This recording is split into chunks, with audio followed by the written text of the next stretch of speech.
What's going on, everybody? What's going on? What's going on? My name is Seth. Welcome to another Lion's Den with Seth, y'all. This is going to be a super duper show. I know that because not only are you here right now, but we're going to have a great time talking about lessons beyond the classroom. Part 2. Now, if y'all remember, we are supposed to have my brother on, right? This outstanding teacher. He got sick, right? And so we didn't want to catch nothing through the airwaves, so we had to postpone it. But we had a great conversation. This is going to be part 2 of that with him on. But before we go into it, all that, make sure you hit the share button. It's imperative that you hit this share button just so everybody know what's going on and how they can get this great information.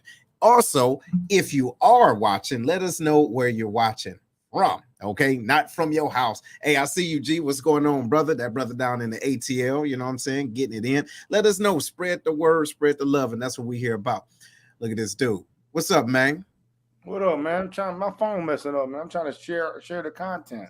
You can't share. What's going on, man? Then we talk about that phone. I couldn't tag none of y'all cats, so you know. All right, right on. What's going on, Foots? What's going on? What's going on?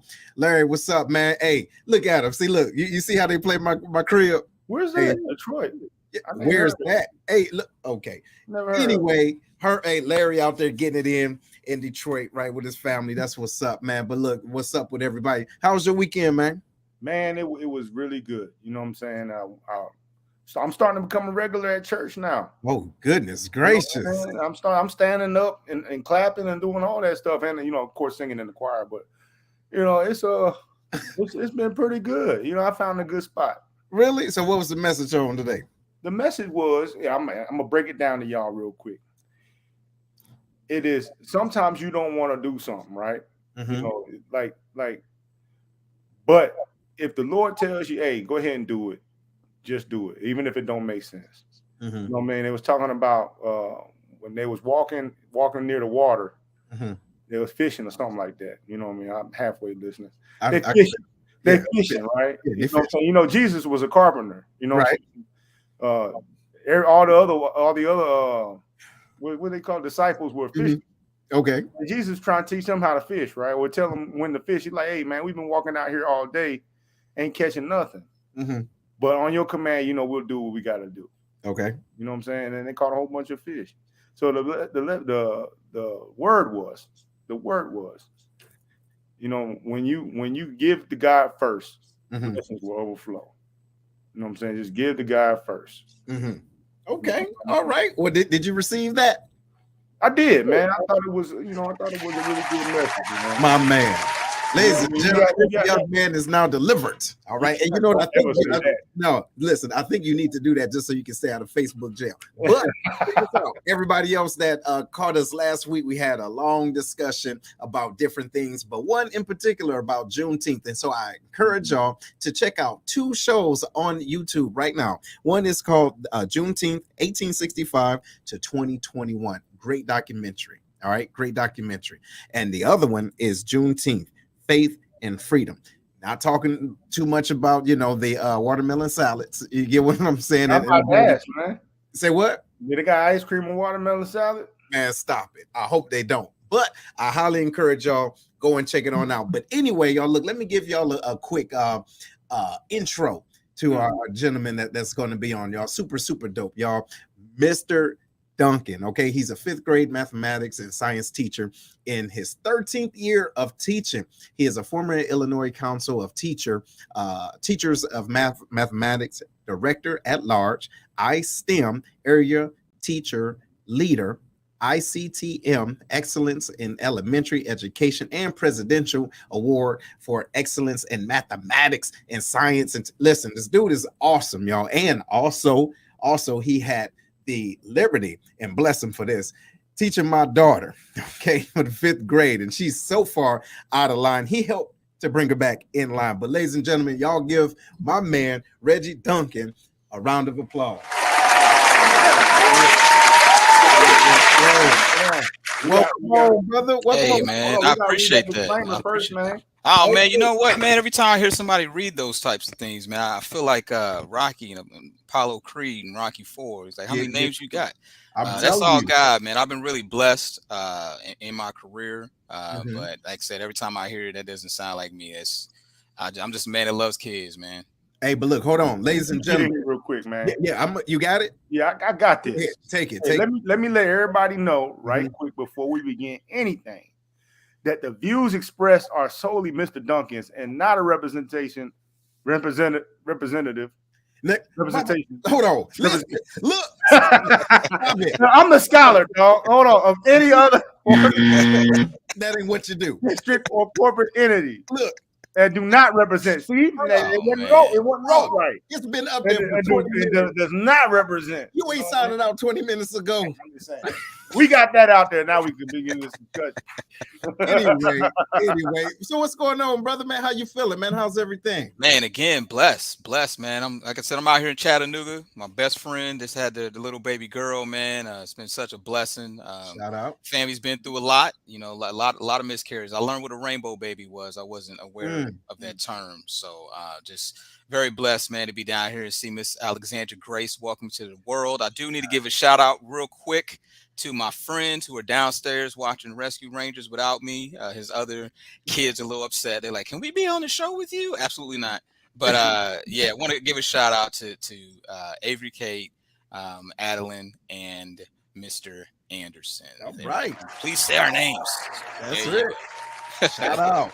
And look, shout out to everybody that, that are former students or new students of yours, man. Hey, shout out. Yeah. Hey, brother, it's an honor to have you on. So, man, I mean, you've been through so much, right? Being a teacher at the school that you're at right now. And you're doing an outstanding job. And I do want to thank you personally now and many times before and after that. But one of the main questions I have is not just how do you do it, but why do you do it? Oh, wow. Good, man. You sure you're not in education? Because we always start with the why. You need to know your why. You need to know your why. I'll be honest with you. I think it's pretty simple. I think food, water, oxygen, children. They're all our most precious natural resources, whether you have them of your own or whether you realize it or want to agree with it. Without any of those things, there's no future. So, end of the day, I was blessed enough. My father was military. We moved around a lot when I was a kid. Didn't always have teachers that looked like me. That's just the truth. And then, we rarely had male teachers. I had a male teacher in 4th grade, Mr. Crowder. That's when we were stationed in Germany. And I'm going to tell you something. I have no clue how to reach this man, but he changed my life. And, I knew then, I said, I love kids. I've always loved learning. I tell people all the time to quote Brooklyn MC Talib Kweli, at what point will you start to realize that life without knowledge is death in disguise? This is that basic, so, me working with children, it's one of those things, if you think about it, everywhere that there's children, there's a place of happiness. We don't find children in some of the worst places in the world, whether that's prison, war, whatever. And every day I'm surrounded by what I consider to be the closest we're gonna get to God here on earth. So long, short answer, but it's the kids. Love the kids. There it is. That's dope. So with an answer like that, man, it's not hard to see, what I'm saying, or hard to acknowledge why you won the awards that you have. But yeah, Herm the Scholar, that's what I'm talking about. But just talk to us a little bit about that presidential award for people that don't know, may not know what that is. Absolutely, would love to. So the Presidential Award of Excellence in Mathematics and Science Teaching is actually the highest honor that is bestowed upon a mathematics or science teacher in the country. So it is a huge honor. What I would say for sure, if you are not familiar with the award, please do check out www.paemst.org. You can nominate any teacher. I think that, we really struggle sometimes with the messaging, getting people understanding. Everybody hears Teacher of the Year, and we go, oh, we know what that is. But the Presidential Award is absolutely a highly, highly prestigious award. Many award winners are also Teachers of the Year. A lot of my colleagues, friends are Teachers of the Year and Presidential Award winners. But like I said, so basically every other year they change the cycle. You have a K-5 cycle, then we have a 6-12 cycle. So I want to give a shout out. I'm also an alumni representative for the state of Illinois, kind of ranging events, things like that, making sure we can stay connected. But I do want to shout out all of the awardees who were just recognized. We just came back from DC from a beautiful Ease event. And I want to shout out Carla Shortino in Chicago, Brandy Hempen in Illinois, Tanya Katovich, and David Sladkey. They're our most recent awardees. Incredible educators who I'm excited to collaborate and continue to learn from. Nice. Nice. And so, man, shout out to you, and also shout out to everybody else, man, that has done the things that they can during these times. Okay, during these times with math. I'm saying with math. I'm looking at Larry's question and topic, but with everything that's going on outside. And so we have seen something. But ladies and gentlemen, what I want to do, I want you guys to take a moment and look at an image. Okay, this is a real talk here. Okay, this is real talk. All right. If you guys look in North Carolina, teachers leaving education 2018, it was over 3,000. Okay, 3,400. 2018, 2020, 3,900. 2022, over 7,000. So I ask you, Dunk, man, what do you think about this? What do you think is really motivating that exodus, if you will? Well, first of all, what I think is that, it's heartbreaking. It's heartbreaking and it's concerning. Obviously, for our students and for our educators, because end of the day, one thing I've actually been saying quite a bit lately is helping people understand, advocating for teachers is advocating for students. Okay. So end of the day, if you think about it, a school without kids in it is boring. Right. It's full of meetings and plannings and all those things. I actually said this when I was in DC. But it's lifeless, right? But a school without teachers is not a school. It's just a building, and I made the joke, full of a bunch of lunatics who don't pay taxes and won't eat their vegetables. I love you guys, but that's just the truth, right? These are not, so what happens when we don't have competent, highly qualified educators with our children? Okay, so obviously we may not see these things happen immediately. But we're absolutely going to continue to see the effects happening and rippling throughout our society. Every single person on this planet had a teacher in some form or another. Every single career had a teacher. So in terms of what I think about it, I think that we're in serious trouble until enough people listen and truly understand what's going on. You have to understand, and obviously I am biased. I spent my entire life working with caregivers. My mother's a social worker. My sister's a licensed social worker as well. I've been working with kids since I was 16 years old. These are people who understand we're working in a service industry. But more often than not, we know that we're, often categorized as bleeding hearts. We're the ones doing the hard work that others don't want to do. We do the heavy lifting and we do it for the kids. But at the end of the day, once you get to a point where it is affecting your mental health, your finances, and everything in between, I think we're way past that. Teachers have not been earning an equitable living wage for years. In reality, you continue to see inflation. These gas prices. I mean, listen, we want to have a real conversation. You can want to do something all you want. You could do it regardless of the accolades and the recognition all you want. But at the end of the day, if you don't eat, that's a problem. Right. That's right. And then what it does is it creates other issues because your mind is switched on survival mode. But no, I appreciate that. Yeah. So let's get into Lily's question. Do you believe that politics playing into the decisions teachers are making the lead? We get a teacher on now, all of a sudden I can't read. See, no, guess what? And you know what? You always had a problem doing it, but see, I ain't never had this kind of problem. It's reading out loud. I get it. I get it. What do you think, Mr. Duncan? So what was the question? I missed it. I apologize. Do you think politics play into decisions for teachers that teachers are making the lead? I would say, if we have to be realistic, politics, it affects everything within the system in which we operate. So that, I know it's a really ambiguous answer, but politics affects everything. Now, in terms of our current politics exacerbating or potentially having more of a negative impact, I would say I don't really have the knowledge or the data to say that for sure. But just in terms of my opinion, a problem's a problem. Yeah, true. And a problem continues to grow until the problem is addressed. And once you start compounding more problems on top of that problem, well, it is what it is. That's right. And then you can't compound that and expect the other ones to disappear. Exactly. Yeah. And for me, you know what I'm saying? I don't know if it's just social media or because we could see it more. But when I was a kid, I don't remember students really being that hostile towards teachers. Today, it's like World War III in there now. I'm seeing teachers get beat up, you know what I'm saying, and having to defend themselves, and I see it a lot. Do you think that also plays into it? The teachers feel like they get the support that they need, or have the backing that they need, and for those issues to be addressed? Again, obviously we're not a monolith. We don't all Right. meet on Tuesdays and have a conversation and all agree on what our answer is. Every teacher's going to have a different experience based on obviously their experience in education, their demographic, their geographic location. Often it's even subject area.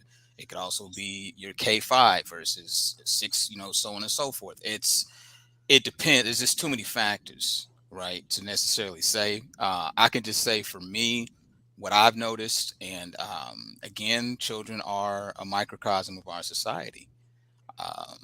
I guess I would answer your question with a question. Would either of you or anyone listening think that respect has increased for educators over the years? If you can't answer that, then you already know what the concern is. And end of the day, we know as educators, we've entered this situation. It's happened actually many years ago, where it's this shift, and I was a kid and my dad was military. He was on IG team, so he was in and out all the time. So sometimes my dad wants to come in and talk about something that happened 2 weeks ago, and I'm like, man, I thought we were good on that. Like, what are you talking about? But for him coming in and disciplining and things like that, it was a guilty until proven innocent. The teacher called home. The teacher sent a letter. We have a problem, and that is different these days. Obviously, it is more so.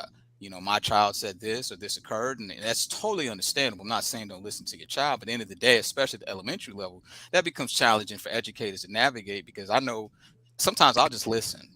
I think my families want to be listened to. But at the end of the day, it's like, if you really were to take a step back and think about what you're expressing to another grown adult, I understand that there's something that was expressed to you by your child, but kids get confused. Kids misinterpret things. And let's just be real. Of the 3 people involved in this situation, only one of us is concerned about losing our Xbox. Number one. Hey, yo, and listen. Number 2, who is the most manipulative at that age? Right. You get what I'm saying? Right. So, and exactly. Look, hey, kids see, everybody ain't spelling right. Listen, kids be out of line. It's what they do. You see what I'm saying? And so they know how to play us against you and you against. You know what I mean? They're doing it within the family structure. Right. And obviously everyone has a different family structure, but you know what I mean? Like that happens. That's, oh, mom said this or mom said this and that. That's their world. They're trying to navigate their world the same way we're navigating the world around us. And so, me, but again, I've been doing this long enough, and I tell colleagues, like, end of the day, a kid's a kid. I'm not going to get mad at them. Why would I get mad at a child for being manipulative and lying? My kids know I never get mad at them, but they definitely know I'm disappointed. Man, that's right. I used to get paddling at school, and then got home and got whooped again. You know what I'm saying? Because I had to get paddling at school. My school did that stuff, So, but what I think you said something interesting to me about the kids being a microcosm of society, right? And I feel like society's mentality has shifted. You know what I mean? To a more of a victim-based mentality. And so when it becomes that way, yeah. So as soon as the kids say something, they're automatically a victim of something. Right. You know what I mean? So I remember I saw an old meme where it was a teacher and the parents and the kid. And it was like, the kid got an F, and the teacher and the parents was looking at the kid like, how did this happen? And now today, everybody's looking at the teacher like, how did this happen? That's right. So it's just a crazy shift on how everything went. But when you just mentioned the kids being a microcosm of society, I mean, it pretty much summed it up for me. Yeah, and you know what? The other part of that too, man, I've been having conversations with individuals lately, talking about what we do subconsciously. We look for the enemy. You get what I'm saying? Like we want to place the blame on someone. Hey, did you realize that maybe it takes 2, right, individuals to, make sure that we want the best for our children. So here's a question for you, man. How do you not necessarily navigate, but how do you create that working relationship? Essentially, it's like co-parenting, right? It's like co-parenting. How do you create that relationship with parents, man? Or not necessarily create it, but how do you, I guess, make sure the space is fertile for, that communication to be transparent? I think, from day one, there's established expectations for what our roles are. And end of the day, it shouldn't have to be said, but you know what? We don't operate in a world of shoulda, woulda, couldas. So sometimes, you have to understand everybody has their trauma. I often have parents express their trauma they had with other teachers, other school districts, and things like that. And again, my job is to listen and be empathetic. I'm not going to judge you and judge your perspective, but at the end of the day, you're the one standing in front of me telling me your story. I don't hear the story of that educator. I don't hear the story of that district. I don't hear but I will honor and respect what you're expressing to me. But also what I make clear is, like, end of the day, your life is easier when the teacher's life is easier. Why would you bite the hand that feeds you, right? Whether you respect teachers enough to realize that their place in society and the place in your child's life, or if you're treating as child care, either way, you need the teacher, right? So when you don't have that relationship, or you don't try to establish that relationship, my parents know it's an open door policy, but let's be respectful of each other's time. I wouldn't call you and say, hey, I need to talk to you immediately right now, and then be upset if I'm unable to get a hold of you. I have 28 other families. Sometimes there's emergency situations that go on that are confidential. So it's not a matter of we're picking and choosing who we want to call. But we have to prioritize situations. So in answer to your question, I always make clear to my parents from day one, you work with me, I work with you. We're good to go. Communication goes both ways. If I'm not communicating enough information to you, then let me know. We'll figure it out. Just like I'll reach out to you and say, hey, end of the day, I've contacted you quite a few times. This is a scenario. This is a concern. Sometimes we do get ghosted. That's just the reality of the situation. Not taking it personally, because everyone has their stuff. Everyone has things going on. But I also just tell my parents, it's just the same thing I teach my kids from day one. It's respect. Right. It's true. Respect. And respect is not something, you have to give me respect because I'm your child's teacher. Absolutely not. But the way I live my life and what I teach my children, you encounter every soul on this planet, and in other situations outside of a school scenario. Again, think about some of our prisons. Certain things are basic, and the streets is basic. You don't disrespect, period. Because those things can come with consequences that you're not ready, to cash the check that you signed on. That's right. You're signing up for the wrong thing. So end of the day, I teach them, look, there's a lot of people in this life I don't respect. I'm surrounded by people every day I don't necessarily respect, but I choose to be respectful. That's always a choice. Hold on, 1 minute. I don't think individuals understand that. You see what I'm saying? I don't think they understand that. They feel as though, no, you need to respect me in order to get respect. No, it starts with you first. So I want to get back to you. Give me 1 second. But ladies and gentlemen, if you haven't done so already, hit the share button. We are here on the Lions Den. We're talking about lessons beyond the classroom. And we got the dynamic Mr. Duncan in the building. You know what I'm saying? Yeah. Man, hey, you better take these roses, brother. Take them because listen, I know you get many thorns. You get what I'm saying? Basically doing what you do, man. So I would like you go ahead, man. Carry on. I just wanted to make sure everybody knew where they was if they forgot. No doubt. But no, like I said, end of the day, and that I don't think I've ever had that scenario. I've really been blessed in my career because, again, that's something I established with my parents from day one. I'm here to help you out. If we're not going to agree on everything, that's impossible. That's impossible. Would you have that expectation for your spouse? It's not a prerequisite that we agree on everything, but if there's certain things, obviously, that are policy. Mm-hmm. And that's why there are scenarios where sometimes a parent will outright tell me. I had a situation kind of recently where a parent didn't agree with something. And he made it clear to me in no uncertain terms, I don't agree with this.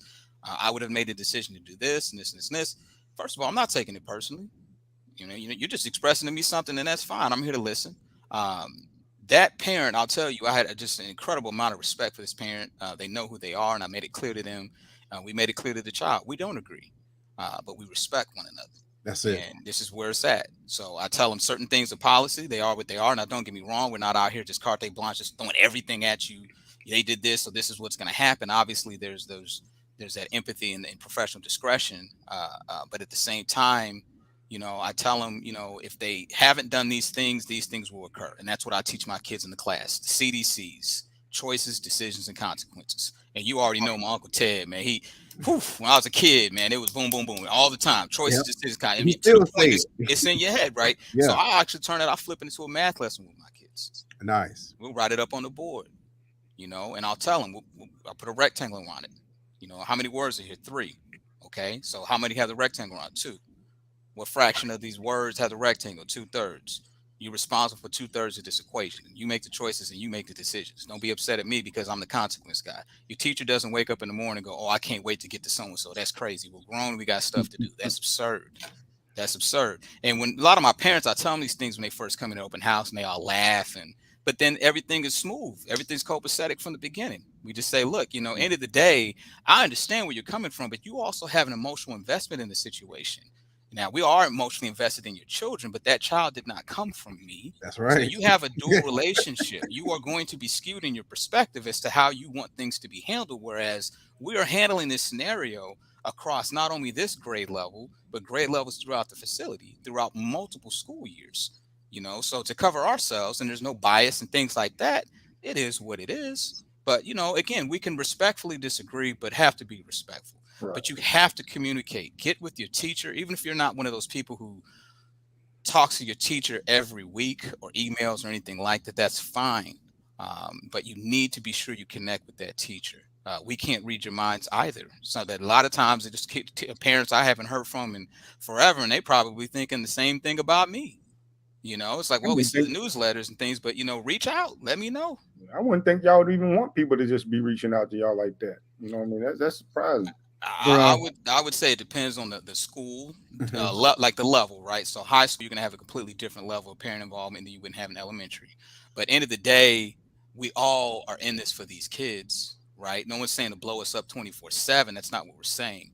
But if you only come to someone when there's a problem, rarely is it just that one problem. A lot of times it's this, well, and I didn't agree when you did this. Like, whoa, when we got a few minutes.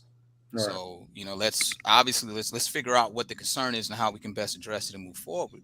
But why would we wait until we have numerous things that we didn't agree with? Like, that's just not necessary. Seth, you see me in the pickup lane every day. I'm talking to somebody for 15, 20 minutes after school because it's like, I want my parents to know, I'm going to make mistakes too. We're human beings, and that on the teacher side of things, we also, I don't want to monopolize time too much, but when educators also need to understand, stop taking it personally, be ready to admit your mistakes, but that's society. Yeah. We struggle with admitting areas. So we see these areas like mistakes as if they're some type of faults in our character. Yeah. While we're teaching kids the importance of mistakes, I ask them all the time. You can ask Simone. I say, sometimes instead of asking them, how was your day? I say, what mistakes did you make today? Stop looking at mistakes like there's these horrible things that have occurred, right? That's every mistake and everything like that is a unique opportunity to learn and grow. That's it. And I'm going to make mistakes as well. Yeah. So pay me the grace that I pay you. So you said something. I got to get to it real quick. Y'all don't be expecting y'all spouse to agree with y'all every time. Man, if you don't shut up, you know what I'm saying? Like, look, man, I must have been doing that part wrong. You know what I mean? Because I always expect her to agree with me. I don't care. And see that's the problem with you already. You know what I'm saying? Hey, yeah, you out of line. I had to start listening more. I'm tapping out on that one.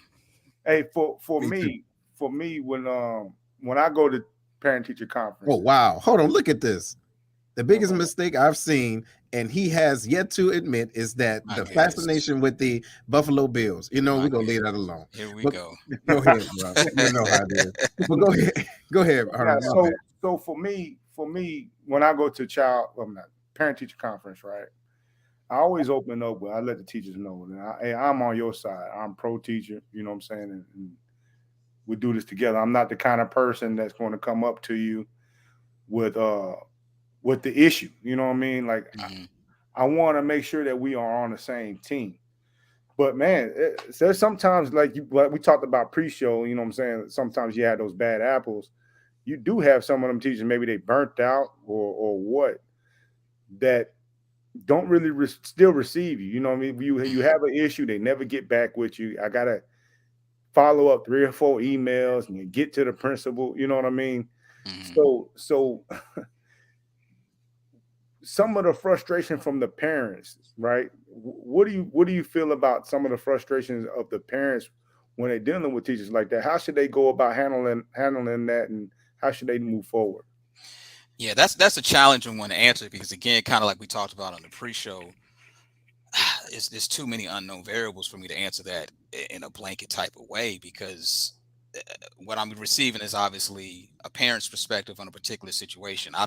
I'm not hearing from both sides, and obviously that's above my pay grade. I'm not in a scenario where I'm here with the skill set or even the Hold on one real quick, Reggie. So if a parent is feeling frustrated by a teacher, right? Forget the scenario. If a parent is feeling frustrated by a teacher, what advice would you give that parent so they can deal with that in an appropriate way? Okay. Yeah. Oh, well, that was easy. Okay. I see what you're saying now. I would say, just like any conflict that you feel you have with somebody, you need to ask yourself, what is your intended outcome? Because if your intended outcome is just to go and get something off your chest and I'm gonna tell them about themselves and this and that and the other, then you probably need to write that one down and save it and never send it. Yeah. Because at the end of the day, it appears to be, I would assume in most situations, the intended outcome is going to be something that's going to benefit your child. That's the reason why you're either frustrated with the lack of communication or whatever it is. So you're going to catch more flies with honey than vinegar. And I understand there are certainly scenarios where people are burnt out. And again, just like any other field, these are human error. Right. Is a part of it. So somebody's you don't know what's going on ever when you have conflict with somebody, you don't agree with somebody, or somebody's not doing the things that you feel they should be doing and the responsibilities. We all have things you do not know what's going on. It could also be that this for example, I can admit I came back a little too soon after my father passed away in front of me. That was hard.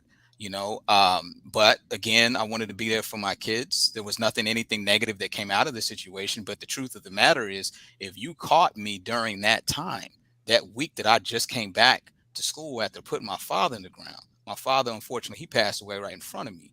We were talking the way you and me are talking right now, and he had a stroke. That's traumatic.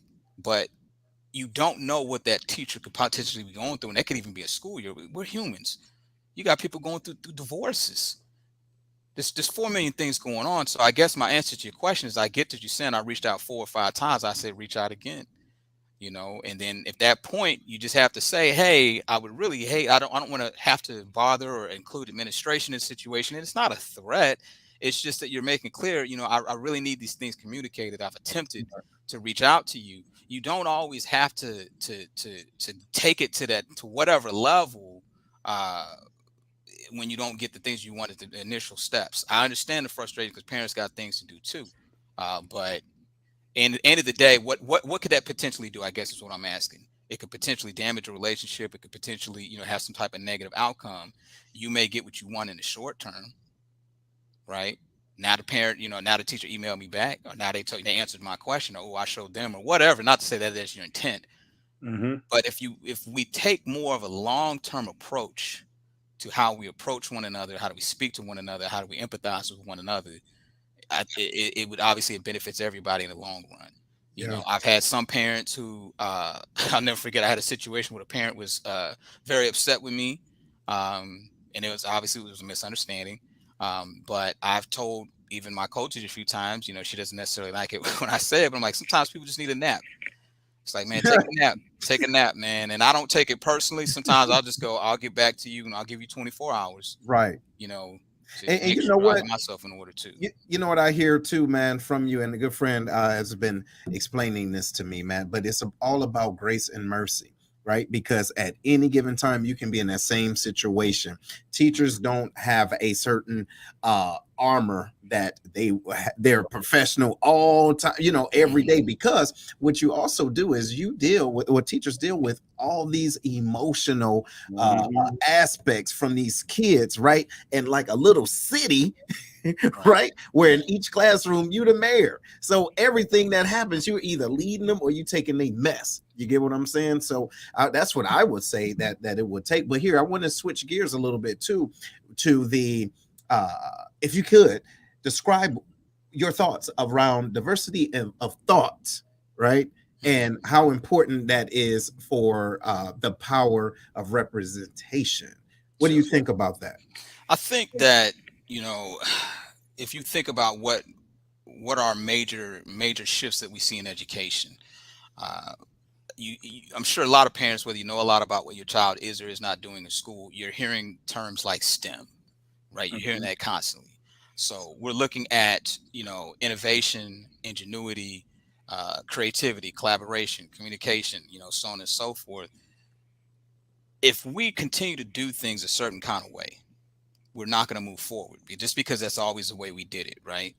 What happens when you do not have diversity of thought and diversity of perspectives, you just continue to have the machine that's pumping out the same product over and over and over and over again. And I'm going to tell you something right now, with all the things that are going on in our world right now, whether it's resources or climate or, so on and so forth, the only way we're going to achieve any goals is going to be collectively, period.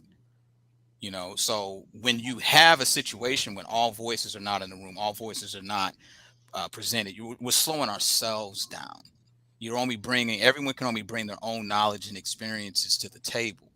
And if you only accentuate certain experiences, we all lose in the end. That's all there is to it. So, it is now, obviously, me being a black male, working with children, I'm one to know elementary age children. And I haven't looked up the most recent numbers, but it's around about 1% of the teaching population. Wow. It's not a coincidence that there will be sometimes kids receive things from me differently than other teachers, right? So I don't often see the same challenges that other teachers may have when I ask a child to do something or so on and so forth. Now, obviously, that also comes with the experience and skill of the educated. End of the day, I can't make a child do anything. And I know a lot of parents won't agree with that. I tell my kids that all the time. I don't know, Seth, if your daughter said anything to you about it, but, the kids laugh because I'm like, you've seen these kids wilding out in the aisles at the grocery stores and so forth. End of the day, your life continues to become more and more of a problem. That's right. The more that you don't get it together. But at the end of the day, that child is the one who's finally going to make the decision to stop cutting up. That's right. So I can't make a child do anything. Just like I said, in terms when it comes to diversity of thought, I can't make everybody in the room have any type of perspective on anything, but I also just try to teach them, if what I asked them a few times, what would happen if Mr. Duncan wasn't in the building?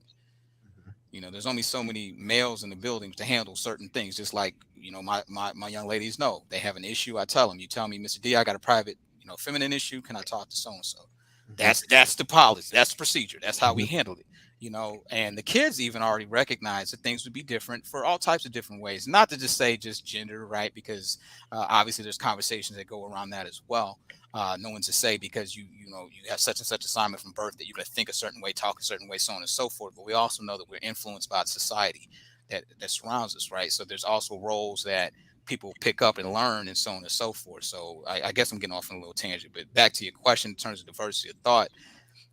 If we're not in a scenario where we're understanding that we need all perspectives, I don't care whether it doesn't have to be a color thing. People want to immediately talk about ethnicity when you say the word diversity. Diversity is thought, it could even be geographic diversity. We're military. I grew up a military kid. I think that a lot of the ways that I communicate to my friends, most of my friends grew up in a completely different environment than me. So for them, me, we were more what they call it, almost moonlighting in the hood. Love my family dearly, but we're out there in the summers and then we come back, and little things my dad would say, don't bring that street stuff onto the base. He loved to say that. And we all, in the beginning, we didn't know what he's talking about, but after a few years, whatever do you mean, Father? Right. You're picking up on certain things. So why is that important? That I think my upbringing allows me also to communicate with people different ways. And I also relate to my students and able to draw out certain things within them, because more often than not, a lot of kids are not used to you understanding or getting where they are. And that's what education is, meeting kids where they are. And the more you have diversity of just experiences, right, the more you're able to meet kids, not only meet them where they are, but to push them further and farther than they ever would have been. Yeah. So I want to take you back a little bit, Mr. Duncan. You've been in the game about 14 years as an educator, correct? Right. So in those 14 years, I mean, I'm pretty sure you've seen a whole bunch of changes and experienced a lot. What is one of the hardest things that you have to adjust to in them 14 years as we progress forward? Hey, but besides this crazy ass math, because I don't get it, bro. Don't say that about my math. No, that's a whole different topic. My daughters bring home homework assignments, and I tell them, you better cheat off somebody's paper like I did. Oh no, Herm, absolutely not. Kids, for no help. No. Hey, you got the answer. That was me. You know what I mean? Hey, I'm gonna tell you what was me. Hey, this means A. This means B. Okay, this means. It's not gonna work. It's not gonna work. Let me real quick on math, and we'll come back. I forgot your initial question, but as far as the math, you know, the mathematics has not changed. I know a lot of parents. Yes, no, it's not. You know, again, we're teaching your children how to think. It's kind of like I always give the kids the Batman analogy. And sometimes I like to show them the old school Adam West joint. And they're like, what? Ew, that's not Batman. I'm like, what? That was my Batman growing up. You know, right. And I would explain to them how every episode ended almost exactly the same. You know, how is the dynamic duo going to get out of this situation? And even as a kid, you know, it didn't matter how many times you watch the show. You can watch it twice and you already knew. I don't know, but I know he got something in that belt. Right. That's for sure, right? Our job is to provide students with a tool belt, a toolkit of resources that they can use when they need to persevere through a task, because that's what mathematics is. Mathematics is to teach you how to think critically and getting people to understand the language of mathematics, because that's what it is, right? Once you become more acclimated with, and that becomes from what? Exposure. That comes from consistency. Right. That's how you learn any language. What has happened is what's changed is the way we learned is we were being taught what to think, not how to think. And it was a whole lot of this is how you do it and this is how you get the answer. Well, that only works for certain kids. You know, my best friend who I'm here with now, actually, you know, I was breaking down and showing him some stuff, helping his daughter with school. He was answering some certain questions and showing him, you know, how we do the modeling and things like that prior to moving on to that procedural fluency and application piece. And it was so funny because, you know, him considering himself to be a mathematician, he says, I'm already doing it in my head. That's absolutely. But that's because you already had a certain ability to do that. Math is not something that certain people just have the ability to do because they were born with it. What we're doing is creating opportunities and spaces for every child to be a mathematician, every child to be a scientist, every child to be able to think critically and saying, hey, there's numerous ways for you to approach this problem. And again, I tell my kids all the time, I cannot possibly show you every single way that you can answer these questions, especially with state assessments, which was a whole nother conversation. But it's always going to be flipped a different kind of way. Because at the end of the day, they're not necessarily trying to see whether or not, and I get it, a lot of teachers look at it and say, oh, they're looking to see where their students are when it comes to certain standards. Yes and no. Because at the end of the day, that's why I pose so many problems to my kids through fun games and things like that. I'm trying to see, are you able to think? Are you able to pivot and find another path when you get stuck, frustrated, or whatever? So I get that for parents that becomes challenging when we don't necessarily always have all the resources for parents as well at home. That's understandable. But, you know, end of the day, my kids, I'm not worried about, and I know that's not a popular opinion, but I'm not a superintendent. I'm not an administrator. You know, I don't have to answer to certain things when it comes to the data and stuff like that. Sure, I'm obviously responsible. Accountability is super important, right? We need to know where our kids are and how they're growing and assessing them formatively and so on and so forth. Absolutely. But at the end of the day, my main job as a math teacher is that my kids leave me having more confidence, that they have more enjoyment with mathematics, you know, and at the end of the day, they're leaving class and saying, you know what? I love math.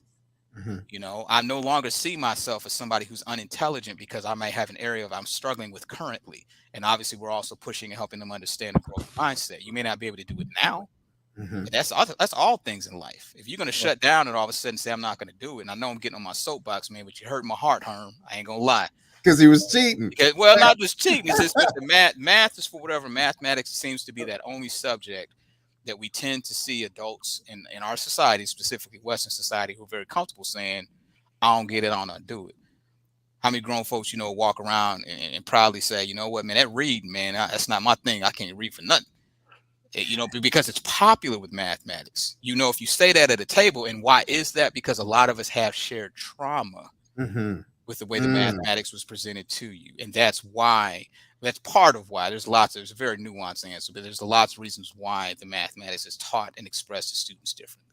You know what? So here I'm gonna let Herm get back to his point, but I think the reason why he has issues with the language of mathematics is because he was taught, the mathematics of ebonics of mathematics. So now that we have an adult, we can have adult conversation. You see what I'm saying?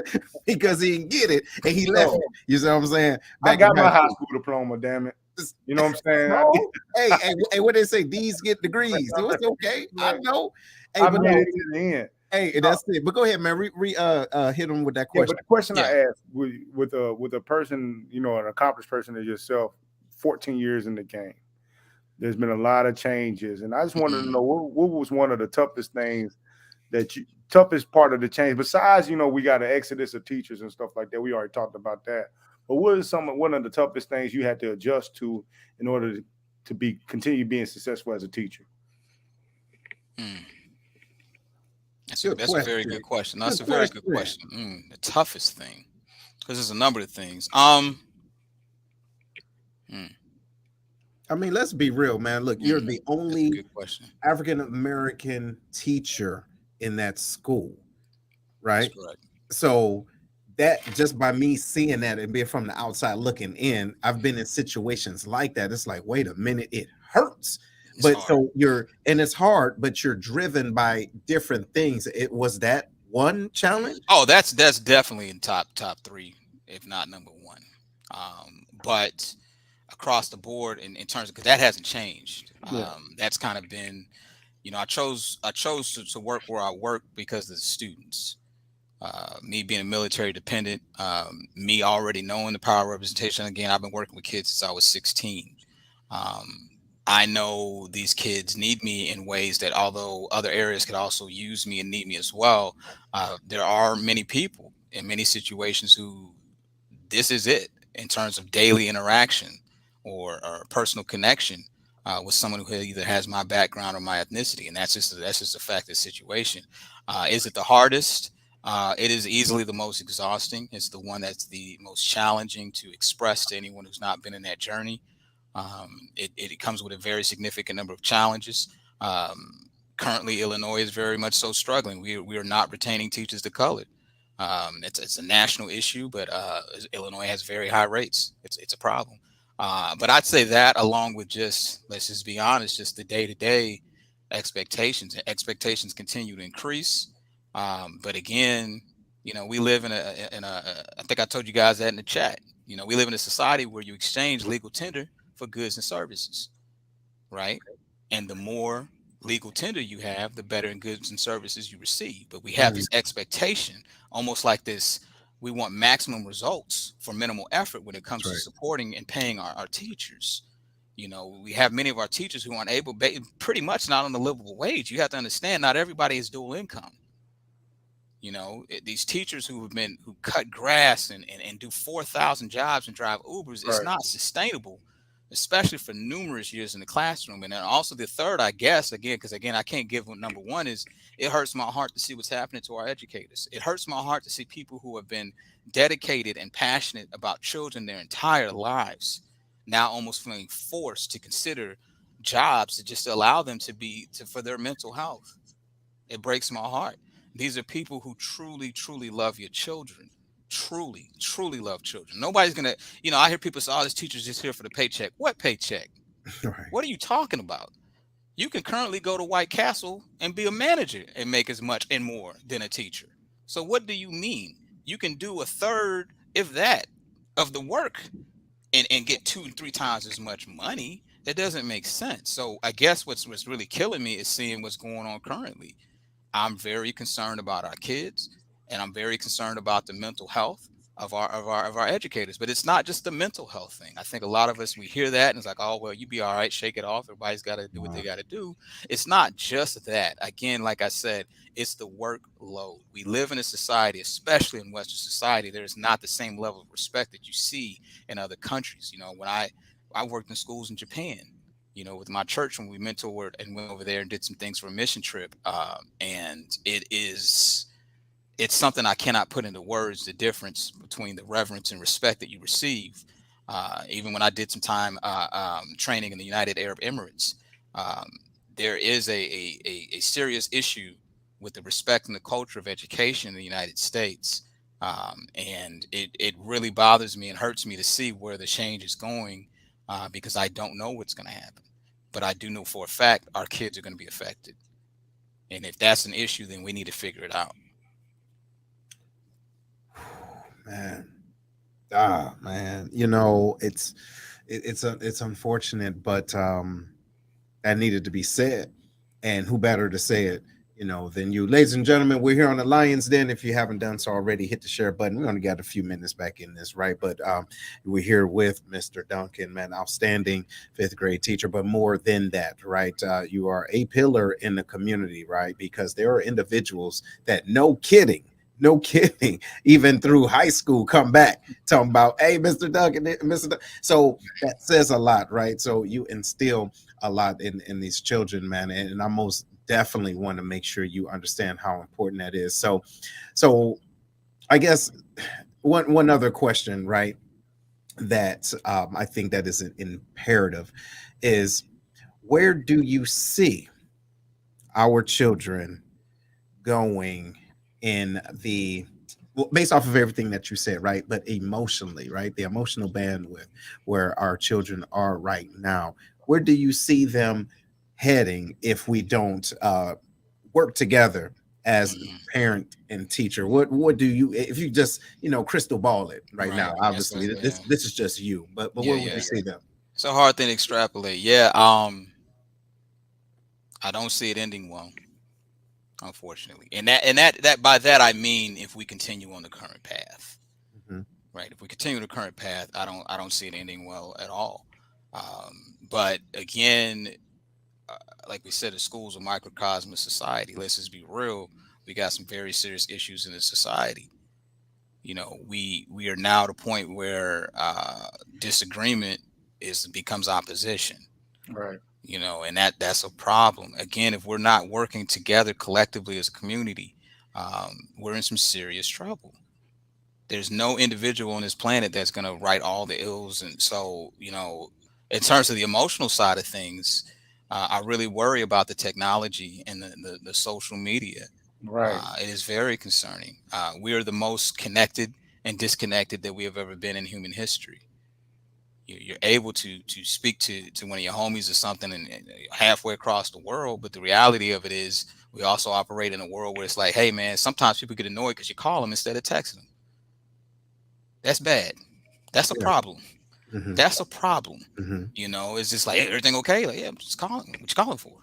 It's like we live in this go society, and our kids are doing the same. Our kids struggle sometimes. It's like they're being forced to either ignore or suppress emotion, because it's like on to the next thing. It's no different than either, the school shootings and just the horrible things we're seeing throughout our society. It's hard to even keep track. And a lot of people just disconnect. So, and answer your question, I hope that the kids don't become some of the adults, but I see adults doing it for what they consider to be their mental health or sanity. Just saying, I can't even look at it anymore. That doesn't mean the issue disappears. So our kids become so emotionally taxed and overwhelmed. I don't want to see them become parents who also just say, look, man, this is just survival. We got to worry about me and mine. We worry about us. And that's the end of it. That, again, is not going to get us to any type of collective goal. Yeah. Man, I've heard that before, man. Individuals saying, I'm only worried about me, my four, and no more. And that's unfortunate, because it truly do take a village. But go ahead, Big Herm. Man, I just thought about it, man. It's literally probably only 4 people that I talk to on the phone. Everybody else is text messages. Right. You know what I'm saying? And I get like that. They're like, why is that person calling me? We all do it. Something must be wrong or something. No, I mean, and I get what he's saying too, man, because it's almost like, we are so, we're connected, but we're not really. You get what I'm saying? And I think it's important, man, to really understand that it's still a need. And just a text does not really equate to that real life connectivity. You know what I mean? All day, every day. That's just a part of being a fifth grade teacher, and educators out there listening, you already know. These are things we take for granted because we know better, because we're grown adults. A child needs to be taught strategies. Often these kids have these issues and these beefs that have originated or took place, exclusively through text message. Yeah. on Facebook. Yeah, they misunderstanding things, and I'm like, honey, did you even ask her? Well, I don't need to because she texted me a such and such emoji. This actually happened. And I said, well, kiddo, how would you know? Like, what? So what exactly? I know what it means. I said, okay, you tell me what it means, and then tell me what other ways it could mean. And she gave me like 5, 6 different. I said, so how do you know that's what she means? See, exactly. Have you talked to her? And that's the other thing. Also, don't talk on the phone. You have conflict, man. Set a time and a date. Look the person in the eye. And again, that's the piece that continues to be affected. It's the empathy. It's easy to do certain things online. It's easy to say certain things to somebody through text. And some people, it's even easy to say things to people on the phone. Because trust me, I've been in that scenario a few times where it's just like, hey, and again, I'm not a tough guy, run around this and that and the other. But at the end of the day, I've been raised where I've been raised. So it's like, I know you wouldn't disrespect. I see you. I live in the city. I live in St. Louis. I see you walk across the street clutching your purse every day. So don't be tough online or on the phone and this and that. Not to say that anything's going to move to that type of situation. That's not what I'm saying, obviously. But it becomes too easy for us. Right. It becomes too easy for us not to respect the consequences of our actions and our words and the effect they have on other people. And kids need to be taught because a lot of times they don't know. Most of them, their conversations, especially with large groups of kids, because that group text is the biggest issues we have, obviously, in elementary, is outside of this group text. I had these scenarios that come up with these group texts, and I'm like, I watch you all every single day. I watch you through the window on the playground. I never see you interact with that person. So you're telling me the only experiences you have communication with this person is through this text message. Right. And now y'all have beef. Yo, and listen, we do that too. You dig what I'm saying? And you know what? I think yo, shout out if y'all think we need to have a part 2 with this, right? Because I think it's important because there's some things socially, right, on digital, digitally, that individuals and these children are, no kidding, committing suicide because of someone has unfriended them. You get what I'm saying? It's not real. And then low key, you really didn't like them anyway. They didn't like you. So what is it? You know, well, it's so much, man. But at the same time, what we have to really do is we have to understand if it's real to me, it's real. That's it. That's it. If it's real to me, it's real, and that's all there is to it. You know, I have a lot of friends. My homies, these kids these days, and this and that and the other. And I'm like, look, man, you're speaking from your perspective. You know, and I understand for you, you know, you just get run off the block or you had to knuckle up and do what you had to do and all those things. I said, but you know, end of the day, these kids, when something happens, man, they can't get away from it. Can you imagine that you got stomped out and everybody can view it in HD anytime they want? That's crazy. All day. That's crazy. Hours, multiple times. It's hurtful. All over the world too. Not just your neighborhood, all over the world they watch. So yeah. And you know what? Shout out to Larry. He's not on right now, but I know his perspective as far as our generation versus the new generation were raised different. Absolutely, right? But we didn't have the technology, but not trauma, but bullying is still bullying no matter what you put it in. You get what I'm saying? So I do understand that. But here, let me get ready to wrap this up. Big Herm, man, what's your word, man? Hey, so first off, I want to thank you for coming on. I know speaking about this stuff, man, because it's so broad, it's like you said, I mean, there's teachers all over the world. So sometimes it's kind of hard to pinpoint everything because, man, everybody's experiences is different. I appreciate what you do for the community, what you do for the kids. When I hear your resume, when I hear your rundown, man, I know that it is well deserved, and I hope that we do get that part 2 because that social media, that social talk, we didn't get to that, man. But I think we really do need to get to that conversation. Thank you again, Mr. Duncan, for coming on. No, I appreciate you. I appreciate you, brother. Most definitely. All right, brother. So look, I want to give you a minute, man, to talk to everybody, man, even your students, your past students, your teachers, you know, your coworkers, your parents, man. I want to give you that time. Go ahead, brother. Absolutely. Well, I'm gonna say the same thing, and my kids already know. You know, if you know better, do better. And if you don't know better, then you need to get the tools and resources you need to educate yourself. You know, and that's just in all areas. You know, our parents, we appreciate you. We know you're going through it. You know, we know you're going through, but also understand your educators are as well. You know, everybody in this situation is human. And the end goal, the end objective is for us to help these students, to help our kids become the best version of themselves. You know, end of the day, we're the coaches. They're on the hoop court, right? So it doesn't matter. We can coach till you're blue in the face. But at the end of the day, for kids, you already know you have to make the choice as well to do what you need to do. You know, and I would tell my families, just understand they're across the country. Your child's teacher is running out and hugging you and hugging your child and telling you have a great day and all those things, and they're crying inside 24/7. Please understand that's happening in a lot of, not all situations, but that's happening with a lot of educators. Because at the end of the day, we have a responsibility that's no different if there's a fire or a tornado. I'm not going to be running around going, oh, we're all going to die. That's craziness. You know, I have a responsibility to lead. But understand that sometimes while your teachers are leading, they're falling apart on the inside. There's other things that are going on that you may not necessarily understand. So work with your teachers, work with your kids, and listen to your children. Kids, listen to your parents. But I really do mean that. I form a great connection with my kids because more often than not, they tell you kids don't feel heard. They don't feel heard. Even parents who say, I talk to them every night. Trust me. They tell me that, because you have to keep in mind, again, it's a dual relationship. Can I truly tell you how I feel, Daddy? See, because there's going to be a consequence. So I know full well. So I'm like, I might give you a little bit. Yeah. But, so just and like you said, it's a difference too, man, between talking to your children and talking at them. So, man, I want to thank you for being on, man, and shout out to you, everything that you're doing, everybody out there. And also, hold on real quick.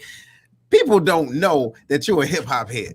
Okay, man, people just don't know. So the parents out there, listen, he low key want to be a DJ, right? Because he's on it like that. So, hey, who's your favorite artist, man? Just let them know now. Who's your favorite? Oof, because Herms is Master P for some ridiculous reason. Oh, wow. But yeah, it is. No, the kids know my favorite group of all time is the legendary Roots crew. Right. Absolutely. I'm a Roots guy. Talib Kweli. I'm old school, man. So most deaf for Yasin Bey, I guess you call them these days. But these days I'm listening to like Odyssey. But again, appropriateness, right? So I tell kids, because they ask me all the time, they'll say things like, oh, do you drink alcohol? And then you're like, oh, where did this conversation go? Right. But we also tell them, end of the day, there's adult decisions and there's also adult decisions that aren't healthy decisions, right? That's right. But that is an adult decision. But as far as some of the content, and I tell them, end of the day, I love working with children, but I'm not a child. Right. So, friends, let's not all go running off trying to figure out what's in Mr. D's playlist and hold me to every word that comes out of someone's mouth. But yeah, absolutely. Yeah, I love hip hop very much because, again, it's not music to me. It's a culture. But that's a whole nother conversation. Right on. And you know what? I think we will be doing that, man, in part 2. So I want to thank you for being on. Everybody give him a round of applause. Yes. Yeah. I'm talking about one of the most thankless jobs, but I'm telling you, most definitely the backbone of the community. So, ladies and gentlemen, if you don't know a father, okay, if you don't know a father or a father figure, please, please, please make sure you give them a nice hug around the shoulder, around the waist. Some of them might need a hug around the neck, you dig? But let them know next week on Father's Day that you appreciate them. Now, we won't have a show on Father's Day, right? But we're just going to take a pause for the cause, right? So daddies can do what daddies do. Hold on. And if you don't know a father or anything, you need somebody to thank. You can cash at me, which you would go ahead and send to that father. I'll provide my cash app in the link below. No, you're not. You know what I'm saying? No. Hating on the come up, man. You always hating on the come up. No. What we not gonna do is do some social media peddling. You dig what I'm saying? It's my birthday. No, that ain't it. But listen, y'all, we do appreciate y'all. We gonna get it in. Thank y'all for tuning in to the Lion's Den with Seth. We would not be here if it wasn't for you. All right. 1